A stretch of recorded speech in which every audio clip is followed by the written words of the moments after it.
Welcome to Dyscastia, a podcast for parents and teachers about the best way to support kids living with learning difficulties. I'm Michael Shanahan. And I'm Bill Hansberry. And today we're talking about how do you get training to be a literacy specialist or to teach a kid how to read. But before we start, I'd like to acknowledge that we're casting to you today from the traditional lands of the Kaurna people. You only have to go onto Facebook and look at literacy groups of parents and teachers. You only have to go on there for probably 5 minutes before you find somebody looking for training. Like, how do I learn how to do this? So there are parents who are out there who get frustrated with the education system or frustrated with their kid not making enough progress. And a lot of them decide that they're going to take it on themselves and maybe homeschool their kid or tutor their kid at home and teach them. And then there are teachers and SSOs out there who genuinely want to learn more and improve their skills in teaching literacy. And they're out there looking for, what training do I do? So we thought it would be useful to do an episode about exactly that. What sort of training do you need in order to become a competent literacy tutor, teacher, or specialist? Now, we've gathered some people here today because today is the end of part 1 of a training course that Bill, Sally, and Karen run, who are here with us today. So I thought we could start just by Bill introducing the course that he runs, or that you all run, just a little bit of an overview of it. And then maybe, Bill, if we take it around the table and everyone can introduce their role and what they do in the course. Oh, well, okay. So Sally, Karen and I are lucky enough to run a course, which is one of lots of, good courses in Australia around what you need to know to become a specialist multisensory teacher or tutor or educator, typically for kids with disorders of reading and spelling. So ours is called Teaching Students with Dyslexia, but it's been around for many, many years. It was originally run by Annette Brock and Alison Playford, who slugged away for years running it for Spelled in various places all over the country, and handed the torch over to Karen, Sally and I, what was it, 6 years ago? Yeah, something like that. It was 5, yeah. Yeah, so we get the absolute privilege and honour of having people who are passionate about this space. We get teachers, we get parents, we get ESOs, SSOs, school leaders, we get speech and language pathologists. So we get to hang around these people a few times a year, and every year they come with more knowledge. But yeah, so that's the space we get to work in. It's our side gig because we all run our own practices. Karen's an educational psychologist and Sally's a specialist teacher like I am. So, but it's a nice way to spend the other part of our time, isn't it, folks, I suppose? Yeah. Maybe we start with you, Karen, and you could talk a little bit, an introduction of who you are and what part you play in this training course. Okay. Well, I'm an educational psychologist, as Bill mentioned. And I'm in private practice at Fullerton House and have been there I've been in practice for, I think, 22 years now, which is hard to believe. But time flies when you're having fun. And my role in terms of my work is assessing students who come with suspicion of various sorts of learning difficulties or who are having learning difficulties. And my job is to try and tease out what's going on for that individual through thorough testing and trying to tease out their strengths, any particular areas of difficulty for them, to help in understanding why those difficulties exist. Is it part of a learning disorder of some sort or something else going on for them? And then to support that student and their family to understand what's going on for them and how best to support them. And then I put that information together in a report that they can then share with the school teachers and look at the kind of support programs that may be relevant to them and how the school can support them most appropriately. And so that parents can advocate for them as they move forward from one teacher to the next or one grade to the next or on into high school, and can use that information to, hopefully ensure that they're having good success in their learning.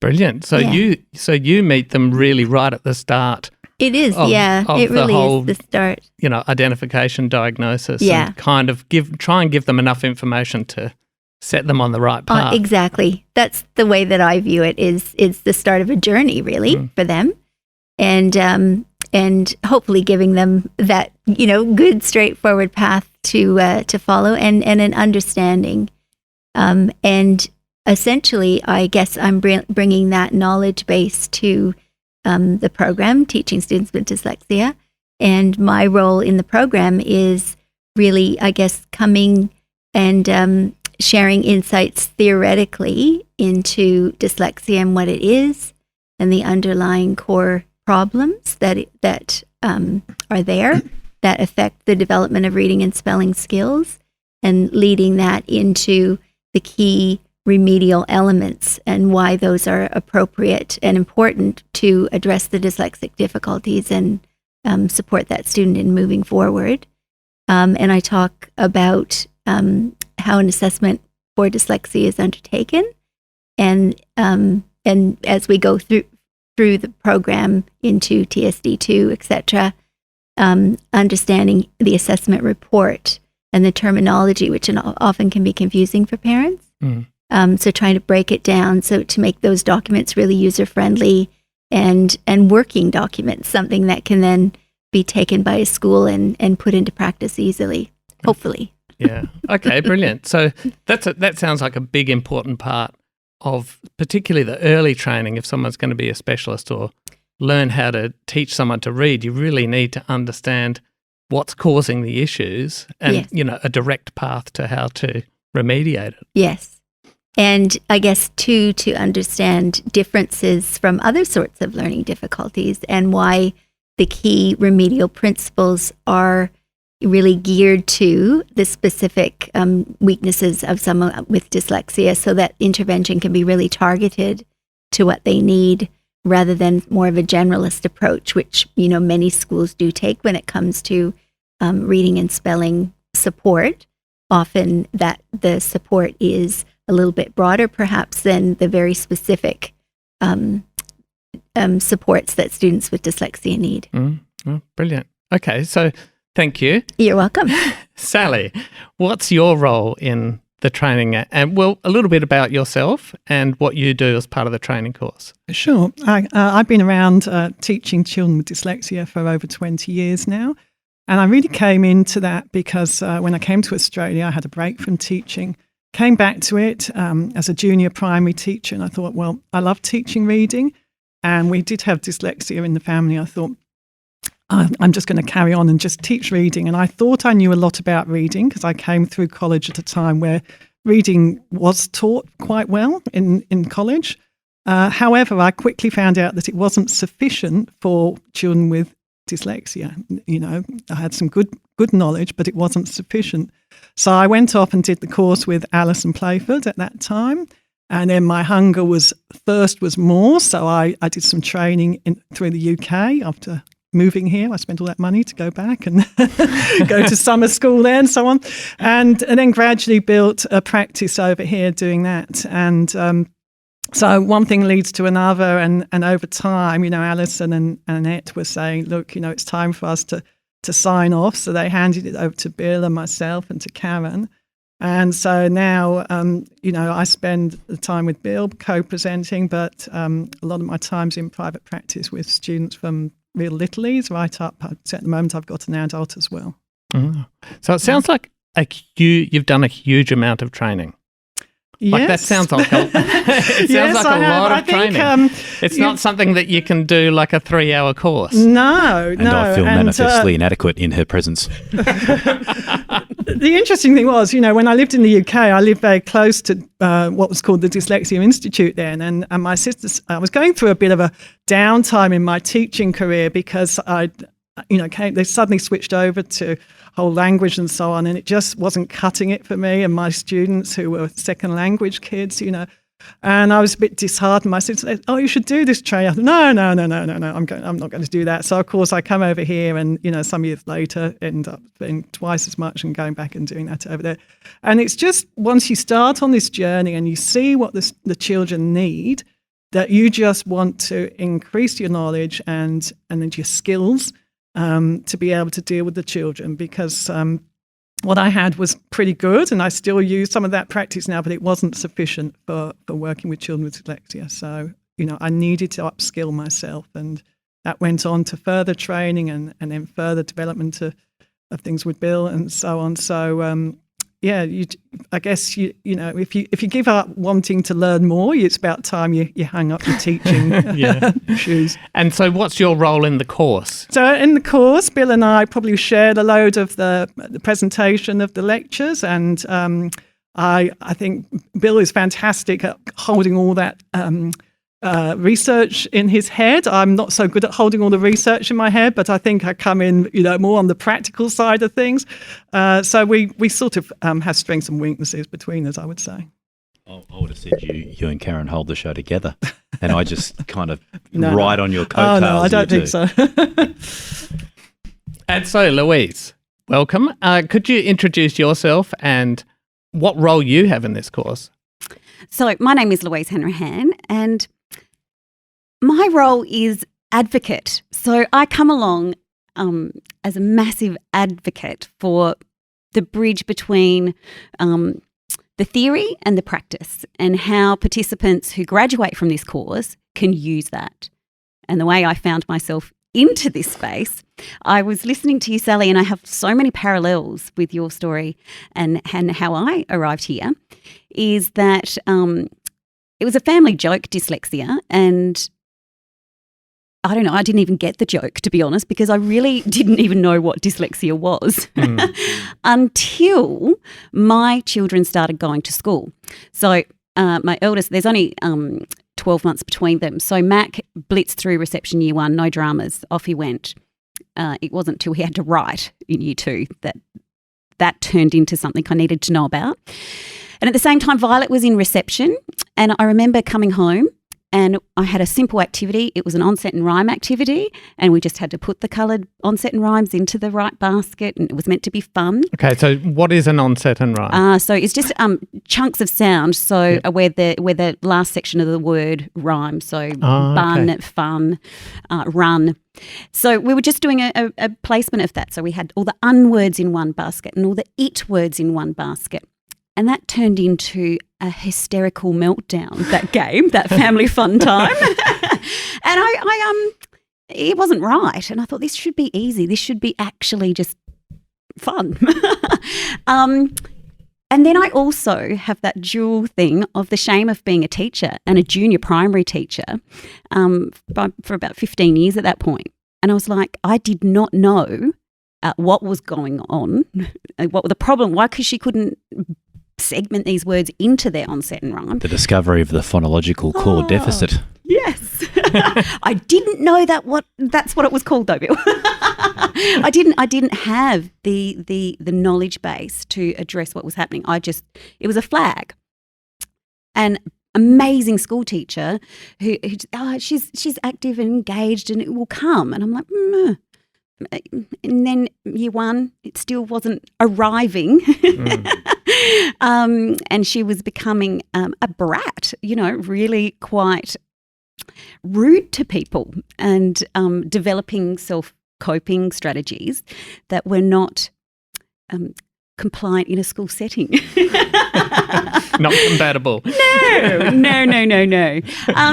And so I went off and had a educational psychological assessment, and the great good fortune that Alison Playford's name was on the recommendation after the diagnosis of dyslexia, and that was mid-year 2. So that was quite a number of years of me floundering before I found out what to do. So I came to teaching students with dyslexia 1, and I jumped on the steep learning trajectory. Yeah, it is a steep learning trajectory, isn't it? Yeah. And so what do you actually do in the course? Well, not much. Not much, no. No, I don't. Don't you talk it down. I'm here as a very honoured invited guest. Yep. And I remember sitting at the end of this course being so overwhelmed by all the things I didn't know. And primarily I was using it for Violet to help Violet as a parent. But obviously I'm a teacher, So the ways that I could use this knowledge in my classroom to help other kids, I mean, it was a no-brainer. Like, it had to be done. So I was very lucky. And so I see my role in the course as really being that cheerleader for the graduates to use what they have in any capacity, parent, school support officer or teacher, leader. Lou, if I was a betting man, I would take a punt that you were probably one of the first teachers in Australia out in the front of a class doing grapheme, or South Australia doing grapheme, phoneme correspondence drills, taking what you'd learned from a tier 3 multisensory approach into a classroom. I reckon you'd be one of the first. Oh, well. You know what excites me about that is that now we have developed courses at statewide level that is run-of-the-mill. That has to be an element that you teach when you're teaching phonics and spelling. Reading, it's a part of the reading. And we now know that encoding, decoding, it has to be combined. This is all things I didn't know, mind you, before I started. So this course, it really changed my life and my children's life and my students' life. So you say you have a small part, but I did this course and it's quite a few years ago now, and I still remember your presentation at the end of the course. And I remember it because I was sitting in this very room, feeling utterly overwhelmed and feeling like I can't do this. Like, this is, even after focusing on it for 3 days, I felt like this is too hard, which kind of says two things to me. It says, if I'm finding it that hard as a grown adult who's spent my life in communications, as my career, imagine how hard it is for a kid. Yeah, right. First starting out. So I think that for me, you coming and saying, I remember you saying that you felt the same after you'd done that first, that feeling of overwhelm like you were saying just then. And that was such a relief for me to go, okay, it's not just me. Everyone finds this hard. It is a really complicated thing. Karen and Sally, we make this too hard, clearly. High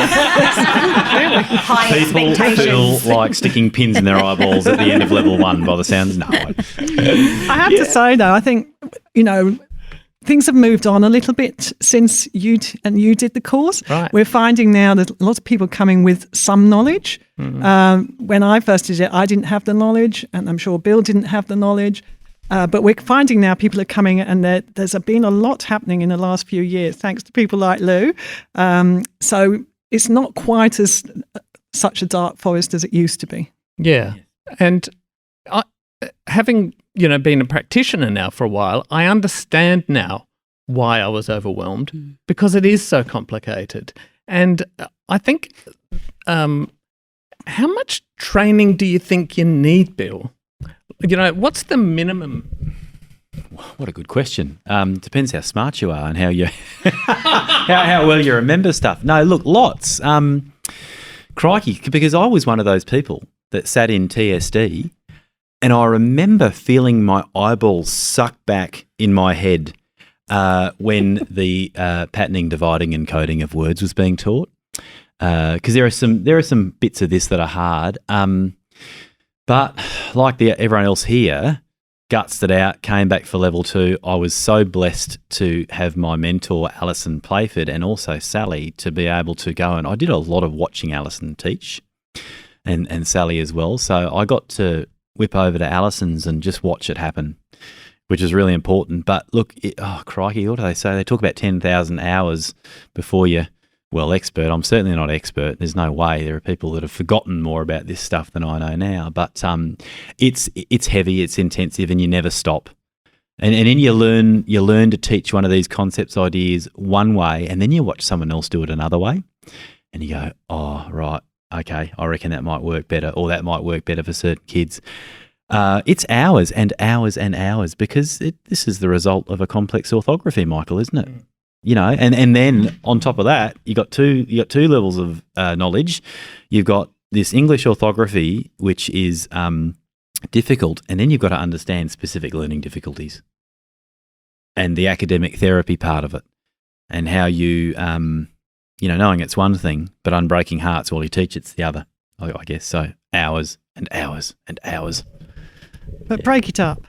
Don't do Yes. it all in one. You can't do it all in one hit. No. You know, so it's better to get the basics under your belt and go and start doing some work with some students, and then I'll find out, oh yeah, that worked, or no, I didn't quite get that, and then go on and do some more study. Yeah, and I suppose I'm bringing that up because I think if you're a parent or a teacher who's decided they want to upskill, you know, and they want to learn how to teach literacy in an effective way, I think you need to go in with your eyes open that it's not, you can't just go and do like a day course and now you can do it. It's a really complicated thing because there's so many components. And I suppose, Sally, you've been doing this for a long time. What sort of attitude do you think someone needs to have when they're coming in to do this training? Or say I'm a parent or say I'm a teacher, what sort of headset do you need to be successful? I think you have to come, obviously you come because you want to learn. You know, I think you might have to suspend your belief in what you've used up to now, you know, because whilst some parts of it might be useful, there are things that we tightly hold on to as teachers. I've done that for 20 years and it worked for me, but it's not necessarily the best practice. So sometimes you just have to put things aside and just listen and observe and take in what you're being taught, because everything that's been taught is based on research, you know, of what is best for our kids. So I think you've got to do that. You've got to, you know, I think you get a lot from coming to a course and doing it with other people as well. You get a lot of interaction, a lot of questioning and discussion goes on, which helps you to realise, you know. So we had people on this course today. I was, I'm doing that, but I've never done a spelling card drill with my students at school. I'm doing a whole class thing, and they're realising now, I need to add that in because that's a vital component. So, you know, come with a willingness to learn and a willingness to put down things that are not necessarily the most helpful. Mm. And what do you think the most difficult thing is for people when they come to the training? What's the hardest thing to get your head around, do you think? Like from your, because you've seen a lot of people come in and out of training. Is there a common theme of people always go, this is so hard, this particular bit? Or I think, as I said before, I think people are coming with a bit more knowledge now than they used to. But when we do this session on pattern encoding and dividing words into syllables, that's huge. There's a lot of work goes along that. I remember you finding that quite hard, didn't you, Michael, that day?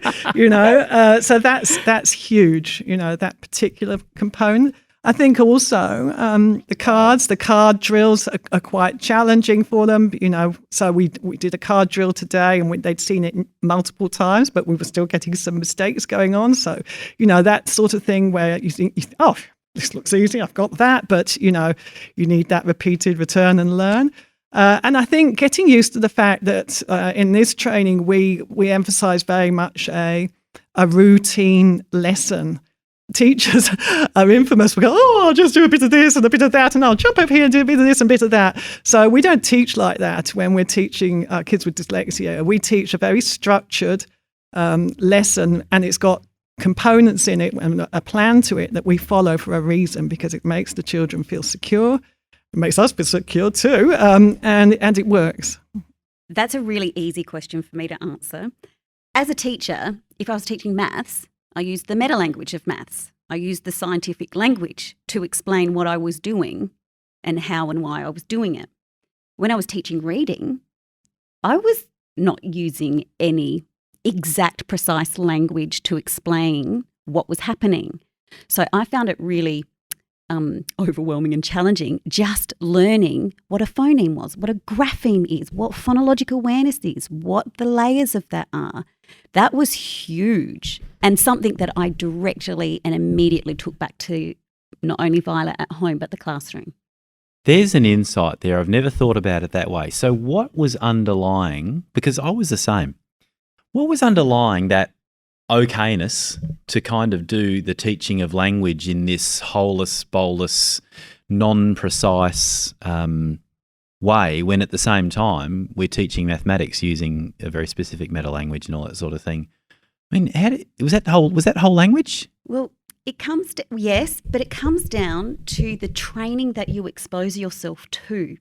Now, I would rather do 3 days of intensive, challenging, evidence-based, research-informed training that I can use immediately than the years I spent on reading circles and, all of these vague things that did not move my learners, and they most certainly didn't help my daughter.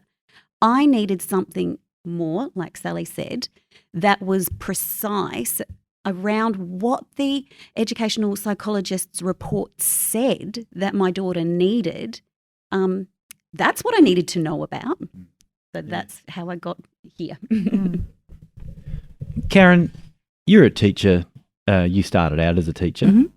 What's your take on all this? What you're hearing us say about the way English or literacy has been taught, this broad stuff, and we're only just now getting our head around the fact that this is structured and needs to be structured, and we need to know what we're doing. What have you observed in the many, many educational assessments you've written with teachers as your main audience? How has that stuff been taken on generally by teachers over the years, and have you seen teachers getting better at being able to take this stuff on? Yeah, absolutely. Getting better.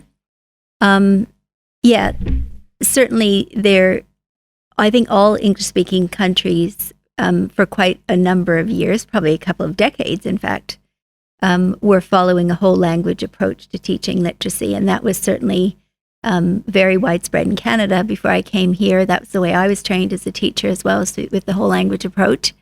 And right from the get-go, because my work has always been centered around specific learning disorders, I've always recommended certain methodology. And, it certainly made sense to parents when you explained why certain elements were important for their child and to help them move forward. I did find that teachers were receptive to it in principle, but did not necessarily have the skills or access to programs to be able to put it into practice in I guess, a consistent way, or from one year level to the next year level. Yeah. How important do you think it is for people, who are learning about this to consider the psychological components that dyslexia brings for kids? The psychological, emotional challenges that it might bring for kids who are living with dyslexia? Well, I think it's very important. Certainly, a lot of children, by the time that they come for an assessment, have had varying previous assessments of varying kinds, whether it's assessments for certain interventions at school, or whether it's assessments with a speech pathologist, occupational therapist, etc. So, and often they have been through varying sorts of supportive programs, or programs that were intended to support them and help them improve. That can take a toll on kids, certainly, in terms of I guess, not necessarily helping them move forward as they expected, and sort of further undermining their confidence, and the difficulties that they have day to day in terms of managing literacy-wise in the classroom and tackling their schoolwork, keeping up with their peers, is something that certainly can affect their self-efficacy, their contributing to things like learned helplessness, or feeling anxious about how they're going, or their inability to keep up with their peers. So, understanding that, being able to help parents understand their children's concerns and how they can support them most effectively, and helping the student themselves through the assessment process to understand why they're having difficulty, and to understand their strengths as well, and what that means for them as a learner, and how they're going to find a path forward that suits them, so that they can have, a greater sense of ability, a sense of confidence in themselves, give them that sense of motivation to persist going forward, because it's not easy for them. So as a parent, are there things they can do to create a more supportive environment for kids that might be living with learning difficulties? At home? Yeah. You mean? Yeah.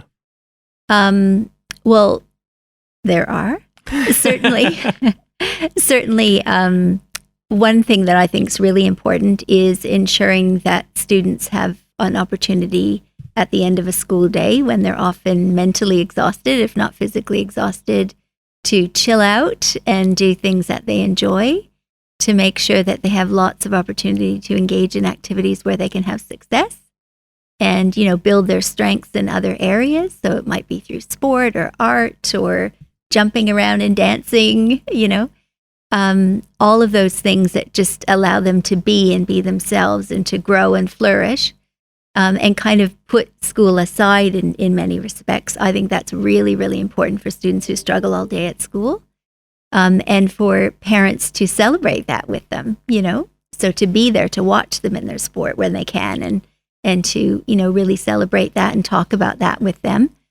In terms of supporting them school-wise, I think, again, having as relaxed an environment as possible if they're helping them tackle things like their homework, for example, and having have that be structured in a sense as much as is possible in setting up, considering times that are I guess that will work most effectively for them and their child logistically, in terms of setting, say, every afternoon just after dinner we'll sit down and do 15 minutes of homework or something like that. So it becomes a bit of a routine, and there's less likely, it's less likely that there'll be resistance or procrastination if it's a given that things are going to happen and it's for a finite amount of time. And yeah, lots of encouragement in understanding and recognition of the fact that tackling literacy-based work and certain aspects of mathematics typically are really challenging for them. Mm. And Louise, as a parent, what have you found really works? Because you are a parent who decided to learn how to do it yourself. Would you recommend that? If I'm a parent and I'm considering, do I learn how to tutor my kid myself? Would you recommend that as a course? I think each child is going to have a unique way that they might respond to their parent working with them. But what I do recommend is that you build a great network of people. So from a really good educational psychologist report, they often list a number of associations or evidence-based places where you can go. So that was the first thing I did as a parent. I armed myself with Spelled SA, who have a lot of free resources for parents. Also, I was put in touch with an amazing bookshop, Select Educational, and they had so much there for parents in the way of what I could do in a game base to reinforce what was happening in the tutoring lessons with Sally and Alison. So that was the way I got a leg in that way. Then Violet had no choice. She was absolutely going to learn my way. Look, she stuck with me for 2 years, and and I appreciate that. And she laughs now when we get out the cards, because I still use her card deck. I've only ever been to teaching point 52 though. I need to go beyond. But what that allowed me to do in that parent and bridging then into that teacher space, I said, well, Violet, okay, you don't want to do this with me, bring a friend. So she had a number of friends who benefited from teaching. So I just paired them up as students. And so she brought one of her classmates in. And so we kept on going. And I was lucky because the school allowed me to do that during class time, because I had enough evidence and I was able to gather my teaching and my parent, collective information there to say to the school, well, look, I can voluntarily do this, a couple of times with these kids. And then it became something that other parents were interested in, because what was being offered at the time was not supportive of students with dyslexia. So some parents don't want to get into that murky water of being a teacher and a parent. We were talking to somebody on the course yesterday and finding it really difficult to try and tutor the child. So she came up with this idea of putting on a hat when she's in teaching mode, and then the other children were not allowed to interrupt, and the child himself knew that this is the time we're going to settle down and do some work. I used to run a course for trying to teach teachers how to teach parents how to teach their children, and mixed results, because sometimes the parents will give up before the children. So I think it's challenging for parents. Sometimes the best they can do is be a good advocate for their child by banging on the doors at school and making sure those children are getting the right sort of help there. Teaching your own kids is hard. And over the years that I've done this, I've probably only encountered a very small handful of parents that have managed to do this in a way that you'd say is partially successful. And you know what, if I was in that boat, I certainly wouldn't be one of them, because I just don't have the patience with my own kids, So those that somehow get there, Lou, oh man, I take my hat off to you, because it just takes incredible persistence. And I would imagine walking away every now and then. Yes, yeah, that did happen. And breathing. Let it go. Let it go. Yeah. Let it go. Yeah. Mm.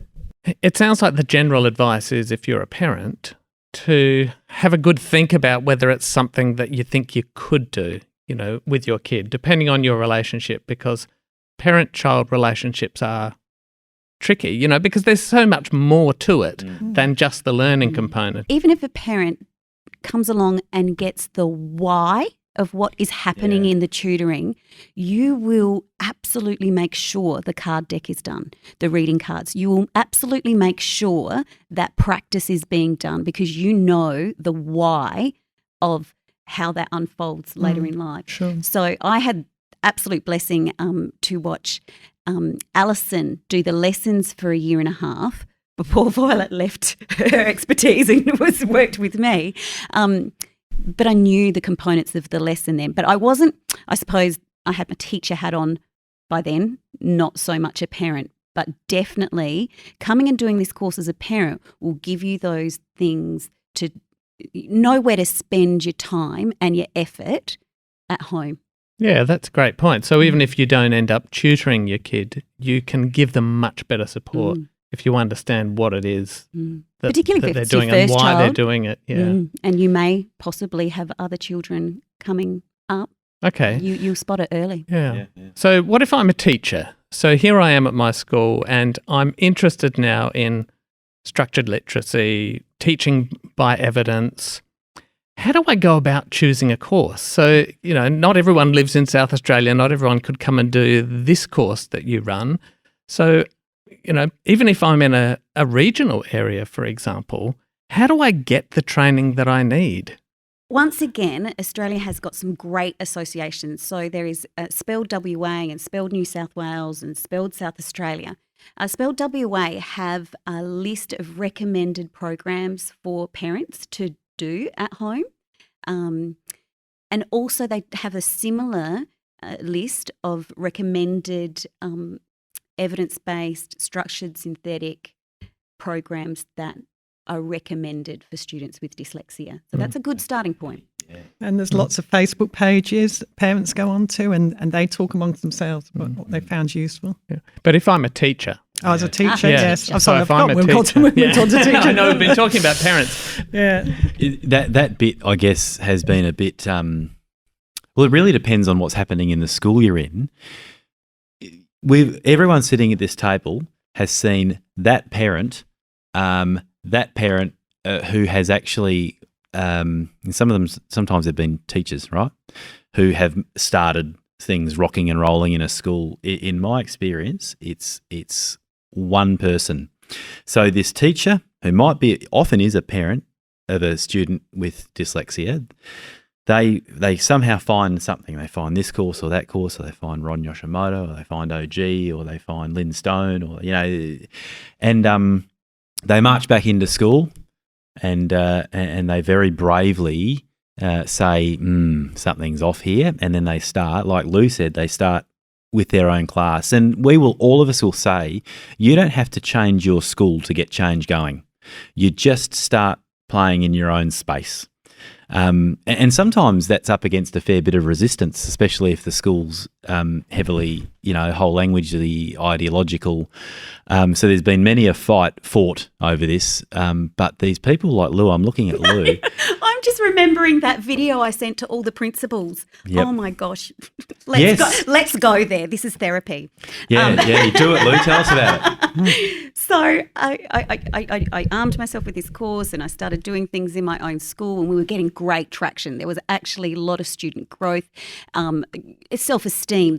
Parents were becoming interested. It had a really good movement. And I wanted that to happen at my children's school. So I did all the nice, calm ways of, disseminating information. And after about a year, it wasn't working. And I had a particular morning where I just saw a bit of a literacy lesson that Violet was in, and it was a complete waste of her time being there. And not only that, it was damaging to her self-esteem. I could see her face that she was not having a bar of it. So I had 4 or 5 coffees and I made a 7-minute long video and I had, this is evidence-based and this is what the research tells us. And unfortunately, for my career, I did send that video to a number of principals. And look, I remember my mum, I did send it to my mum and Bill, and my mum said, Louise, please tell me you didn't send that. And I went, oh, yeah, it's gone. And Bill was like, yes, Lou, you did it. Wow. So look, but sometimes as a teacher, you are given something to work with. And it's not until you know better that you can actually start to do better. And look, maybe that wasn't the best thing for me to do at the time, but I absolutely supported some other teachers who just weren't quite ready to make a bit of noise at that particular time. But collectively, we were then able to bring about change. Lou, you did exactly what the universe called you to do at that moment. It didn't ruin your career. It created a different path for you. Thank goodness it did, because look at all the people you get to impact now. Yeah, I'm glad you did it. Well, thank you, Bill. You did make me feel much better on the day. Okay, so I'm a teacher in a class. I start to do some investigation. Where should I start? Because you want to build up a level of confidence first before you start going out and making videos, sending them far and wide, or before you want to, make a splash in your school or put yourself out there. You want to develop a level of knowledge so that you're not kind of, shot down the very first time you speak out, without a leg to stand on. So where would you start if you were a teacher and you were looking for that sort of evidence? We've talked about the spelled websites, but is there anything? Oh, I know. Well, 5 from 5 in Australia. There are some really good conduits that, like 5 from 5, that are trying to get research into the classroom. We've got the South Australian Department of Education. You've got some fantastic stuff up now. The Reading League in the US, the Science of Reading. What is it, Lou? Well, look, in South Australia at the moment, in the Department of Education, we have practical guides that are freely available to all educators.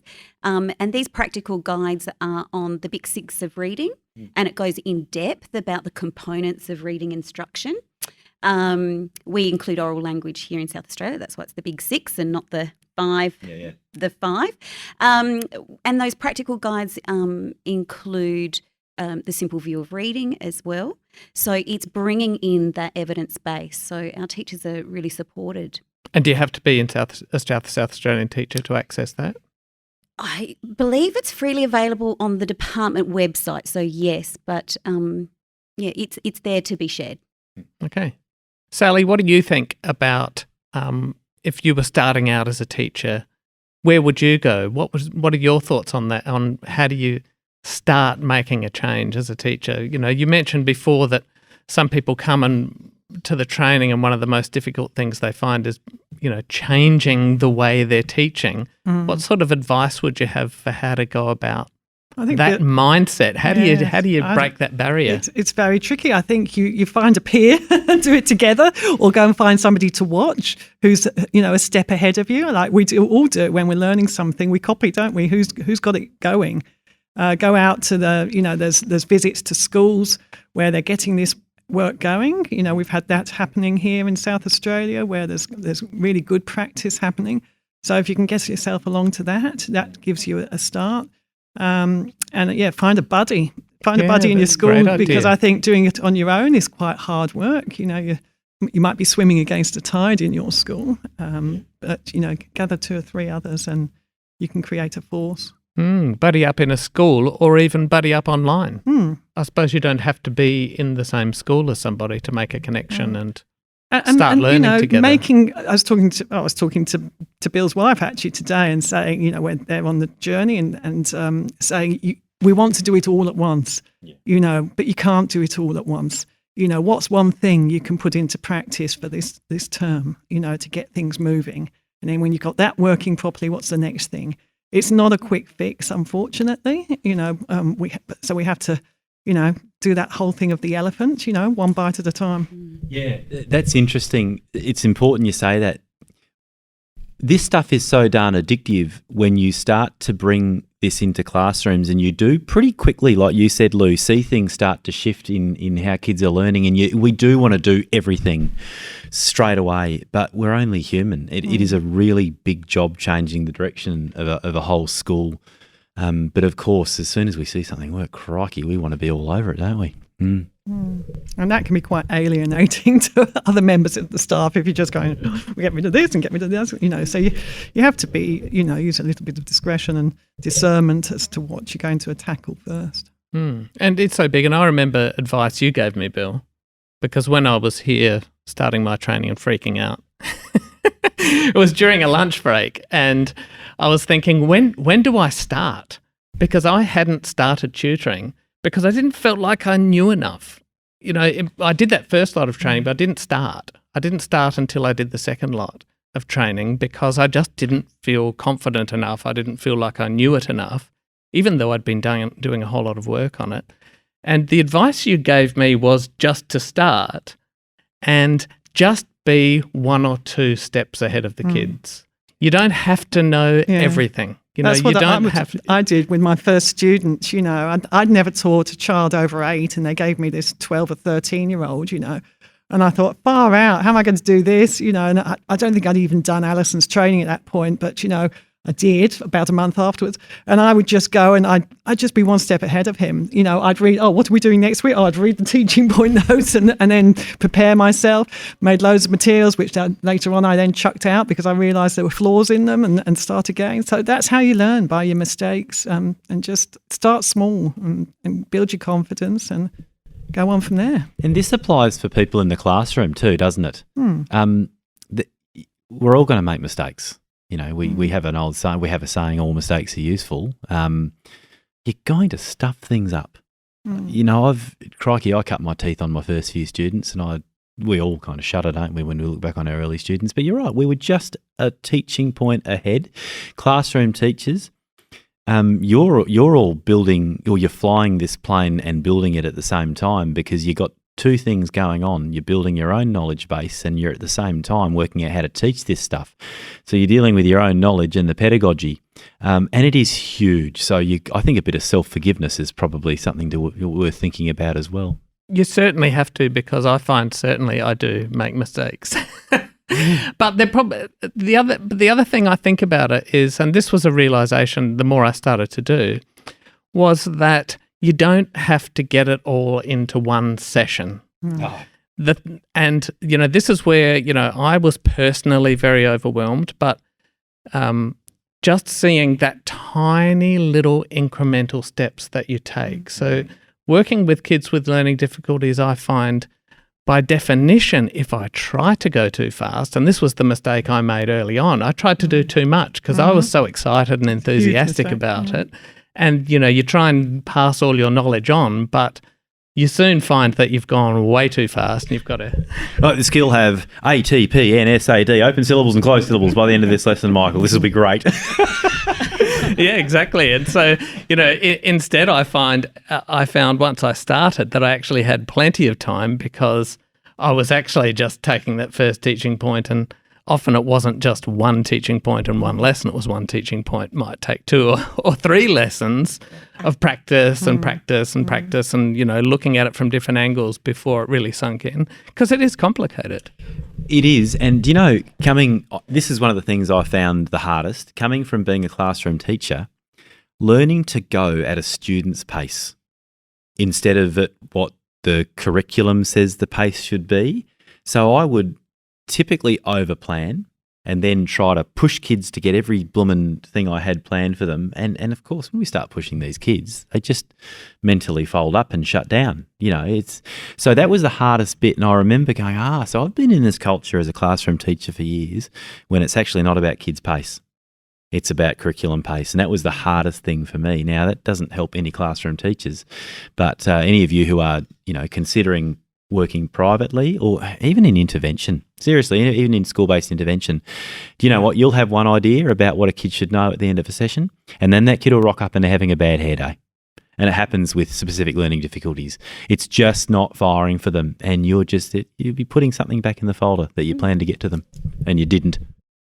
And I thought explicit teaching was talking in a clear voice. No, it's not. She does that anyway. No swearing. No. So there was so much to learn, and the structure of a lesson. And like you were saying before, as a teacher, I thought a little bit of this works and a little bit of that works. And it was too much. My lessons were so convoluted. I wasn't explicit about anything. So this course taught me to take one teaching point and teach it to mastery. So that, and as well as teaching me that, one grapheme might have multiple phonemes. Like, who knew? There was so much I learned. And actually, all jokes aside, it did teach me about spelling. I'm terrible still at spelling, and it's quite embarrassing sometimes, but this course taught me how to spell. So, winner. I think maybe if we go around the table and just ask, what's your one pearl of wisdom that you would give? You help me with this, Michael. You just have to be one step ahead of the student knowledge-wise. That's mine. I say just go for it. Do something, because doing nothing is not going to help your student. So, face your fear and do something, because if it's not your child, there's a whole lot of children out there that need the help. It's been wonderful to watch so many children now are getting good intervention through schools, but there's still not enough people out there who are able to deliver tier 3 type of intervention. My advice is use your networks, call on them to team up, buddy, plan a lesson, watch each other, send each other videos of your lessons, use that network, and don't worry about making mistakes, because you need to. You need to get something wrong sometimes for it to stick. Yeah. That's right. So, yeah. Get comfortable with hanging around people who know heaps more than you do in this space. Get comfortable with that, oh my gosh, these people are so much smarter than me. I don't know anything. Get used to imposter syndrome, because you'll never know it all. Suck it up. Get comfortable with being uncomfortable. Sally, when you assess a student and you see that student go back out into the world and things happen for them, it all works, are there certain essential components that you always see are common to a fact that a kid actually gets on the right path? What does the school do? What do you see the parent do? What makes it work for a kid after an assessment if they get on a good trajectory? I think the students who do the best are the ones who have teachers who are positive and encouraging with them, where they, again, have parents who are behind them in terms of reinforcing and doing review and practice, and where in the school they have a good remedial program for them or outside intervention. So that good, structured, cumulative, multisensory, phonics-based language instruction, that core content that's so important for supporting students who are struggling with literacy development. Well, thank you very much, everyone. Brilliant to talk to you. Thanks so much for your insights. If you want to find any of the references or the things we've talked about, we'll be putting together show notes and links on our website, dyscastia.com.